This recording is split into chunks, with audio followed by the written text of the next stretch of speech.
Cher Fernando, un animal politique. Voilà, a priori, une façon bien étrange de qualifier un pilote de Formule 1, me diras-tu. Pourtant, ce sont ces mots qui ne cessent d'être répétés, rabâchés, martelés te concernant, si bien qu'ils semblent parfois reléguer au second rang les performances magistrales que tu nous offres à chaque week-end de Grand Prix en dépit de tes 41 printemps. Par conséquent, je n'ai eu de cesse que de m'interroger sur l'emploi de ces termes. Sont-ils justifiés? Quelle réalité cachent-ils? Et surtout, d'où viennent-ils? Eh bien, figure-toi qu'il faut remonter jusqu'au IVe siècle avant Jésus-Christ et un certain Aristote pour en dépoussiérer les racines. Pour le philosophe de la Grèce antique, l'animal politique est un concept qui estime que l'homme serait par nature destiné à vivre dans une société régie par des lois et des coutumes.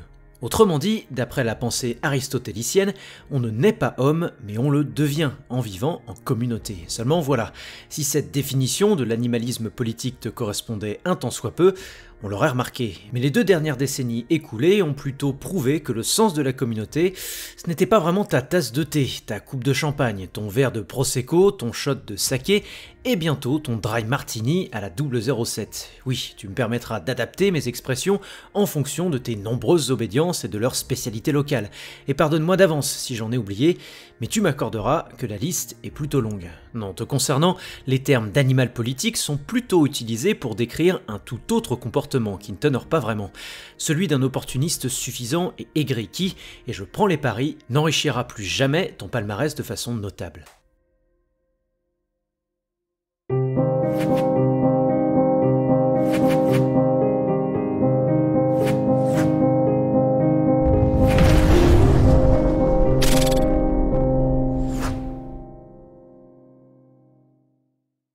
Cher Fernando, la dernière fois que je t'avais écrit, tu t'apprêtais à sortir de 2 années hors du paddock de la Formule 1 pour rejoindre Alpine, comme l'écho lointain d'un succès passé chez les Bleus que tu souhaitais réitérer.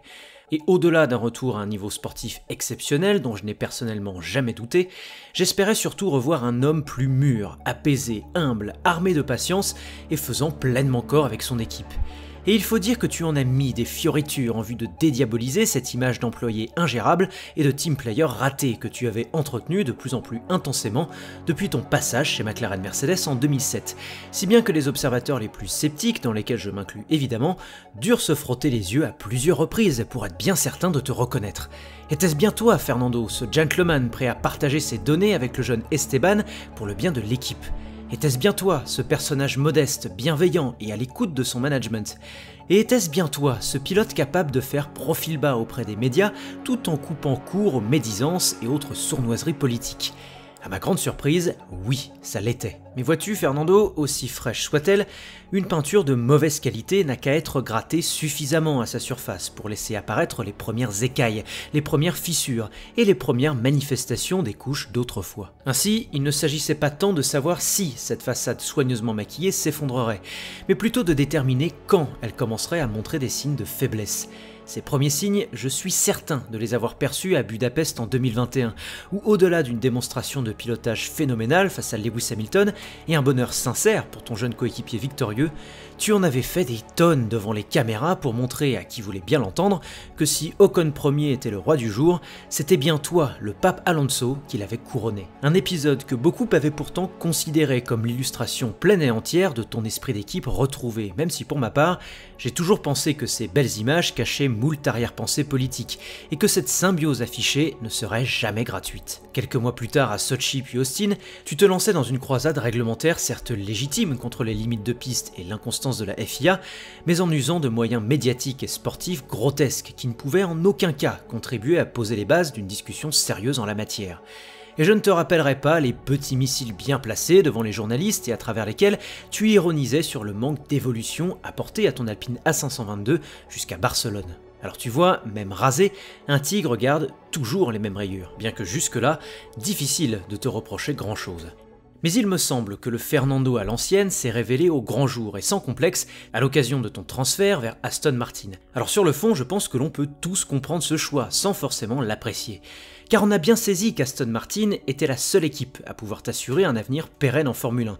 Alors que du côté d'Alpine, les restructurations managériales début 2022 qui ont altéré le projet pour lequel tu avais signé, la proposition d'un renouvellement d'1 an seulement et surtout l'ombre du chouchou Oscar Piastri venu marcher sur tes plates-bandes, eh bien on pouvait facilement considérer que les panneaux te montraient lentement mais sûrement la porte de sortie.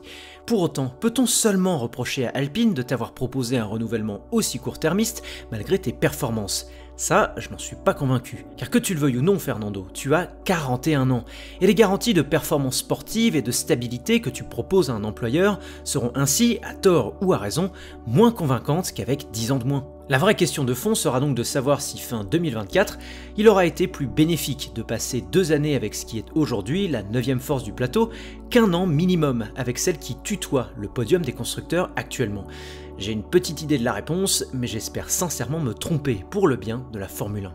Mais si sur le fond ton choix me paraît à la fois discutable et défendable, j'ai une fois encore du mal à te pardonner la forme avec laquelle tu as plié bagage. Affirmer tout et son contraire à 48 heures d'intervalle pour finalement partir un peu comme un voleur. Monter une zizanie médiatique de toutes pièces en sous-entendant que toute ton équipe avait été mise au fait de ton départ, excepté ton boss Safnauer. Ou encore rapporter de façon sournoise aux journalistes les détails de tes tractations échouées avec les Bleus. Voilà, une fois encore, un comportement d'une très grande classe. Même si nous savons tous les deux que tu n'en es pas à ton coup d'essai. Et pire encore, si une déclaration de ta part m'a bien fait sursauter depuis ton annonce de transfert, c'est celle où tu indiques que le fameux L-Plan que tu scandais tel un slogan électoral depuis plus d'un an n'avait pas tant vocation à faire progresser Alpine qu'à te faire revenir en Formule 1. Et là, en un concentré lexical d'une finesse inouïe, on pouvait percevoir toute la suffisance, tout le cynisme politique et toute l'ingratitude qui te ronge depuis des années. Car dois-je te rappeler, Fernando, que tu n'es pas revenu au sein de la catégorie reine seulement par ta sacro-sainte volonté et ton sacro-saint talent, mais également pour remplir un objectif marketing pour la naissante écurie Alpine, laquelle avait besoin d'un nom puissant pour consolider son image de marque après le départ de Daniel Ricciardo. Quoi de mieux à cet égard que de stimuler la nostalgie en faisant renaître de ses cendres un partenariat victorieux et fruit de 2 titres de champion du monde 15 ans plus tôt. Or, tu n'es pas sans savoir qu'il n'y aurait pas eu de plan marketing s'il n'y avait pas eu de fan historique d'un certain Fernando Alonso pour l'alimenter.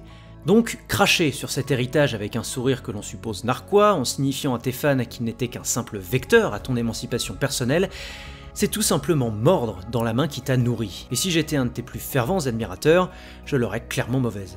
Mais bon, on peut être rassuré car après L-Plan Renault, L-Plan McLaren Mercedes, L-Plan Renault, L-Plan Ferrari, L-Plan McLaren Honda, L-Plan McLaren Renault et L-Plan Alpine arrive L-Plan Aston Martin. Et ce plan, Fernando, tu y crois, oui, tu y crois dur comme fer et tu nous le clames haut et fort. Aston Martin est plus ambitieux qu'Alpine, Aston Martin recrute chez Red Bull, Aston Martin est en train de construire une soufflerie qui dépasse l'entendement, Aston Martin sera au top niveau d'ici 2 à 3 ans.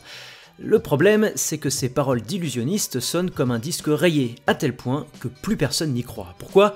Car par égoïsme, impatience et trahison successives, tu es progressivement devenu une caricature. Tu n'es d'ailleurs pas sans rappeler ces politiciens de gauche comme de droite qui nous font croire que leurs convictions idéologiques sont inébranlables et sincères, alors que dans le fond, ils communient tous à la même chapelle, celle d'un arrivisme politique si égoïste qu'on les appelle des professionnels de la politique, dont les idées ne sont pas des fins en soi, mais seulement des vecteurs à leur réussite personnelle. De la même manière, tu es devenu un professionnel du paddock, un apparatchik de la Formule 1, qui tente de nous faire avaler qu'on peut adhérer en 20 ans de carrière à autant de projets sportifs qu'on a de doigts, sans perdre en crédibilité. Alors tu restes un temps avec ceux qui satisfont ton ego, ton désir de compétitivité et accessoirement ton compte en banque, avant de toquer à d'autres portes dès que l'ascenseur que tu as toi-même participé à saboter s'enraye. C'est précisément ce qu'on appelle de l'opportunisme, mais en l'occurrence, cet opportunisme est mal placé. Comme dirait l'autre, il y en a qui contestent, qui revendiquent et qui protestent. Et toi, Fernando, tu ne fais qu'un seul geste, celui de retourner ta veste. Sauf qu'à l'inverse de cette célèbre chanson de Jacques Dutronc, que tu connais peut-être, fort de tes 5 années cumulées, que dis-je, une éternité pour toi, au sein du giron français, eh bien force est de constater que ta veste, tu la retournes, mais jamais du bon côté. Donc si l'animal politique en toi eût été un peu moins opportuniste et un peu plus aristotélicien, je suis convaincu que ton palmarès serait bien plus charnu qu'il ne l'est aujourd'hui. Alors je sais que tu aimes t'abriter derrière la malchance, le mauvais timing et l'incapacité de tes équipes à te fournir le matériel adéquat pour expliquer l'indigence statistique de ta carrière et ton cynisme rampant. Et cela, on peut tout à fait l'entendre. Après tout, si Ferrari n'avait pas pu venir à bout de McLaren au début des années 2000, si Red Bull avait loupé sa philosophie aéro dès 2009, et si Mercedes avait conçu un moteur de tondeuse à gazon en 2014, peut-être certains de tes contemporains seraient également devenus de grands politiciens aigris. Sauf que on réussit là où tu n'as cessé d'échouer, et j'estime que la chance et la malchance n'ont rien à voir là-dedans. Comme toi, Schumacher, Vettel et Hamilton sont de grands prétentieux, arrogants et égoïstes. Comme toi, ce sont trois grands opportunistes. Mais contrairement à toi, ils ont retenu avec l'âge une leçon que tu sembles n'avoir toujours pas assimilée, à savoir que la Formule 1 est un sport d'équipe. Elle n'exige pas seulement de bien travailler avec ses mécanos, ou en l'occurrence de les payer davantage au noir pour qu'ils te soient plus fidèles, mais de construire pierre par pierre les fondations d'un projet collectif dans lequel chaque membre aura foi pour y grandir, pour s'y épanouir, et finalement pour y triompher. Là voilà la conception de l'animal politique selon Aristote que tu aurais dû embrasser à ton retour en 2021. Mais sans doute préfères-tu répéter les mêmes erreurs en espérant des résultats différents, auquel cas je crains qu'une 3e couronne, voire une 33e victoire en carrière, soit hautement improbable malgré tous les exploits en piste dont tu pourras nous régaler pour les toucher du doigt. Cher Fernando, je m'excuse par avance auprès de toi et de tes fans les plus acharnés pour cette lettre au ton cynique, mais je ne fais qu'employer ton propre langage. La vérité est que si je ne t'ai jamais vraiment porté dans mon cœur pour ces raisons précises, le risque de te voir végéter encore et toujours en fond de classement par abus d'une politique de la terre brûlée me frustre plus que je ne voudrais l'admettre. Car alors que je continue de penser que tu es le plus grand génie du pilotage de ces 20 dernières années, eh bien la pauvreté relative de ton palmarès et ses causes ne m'inspire désormais qu'un seul mot. Gâchis.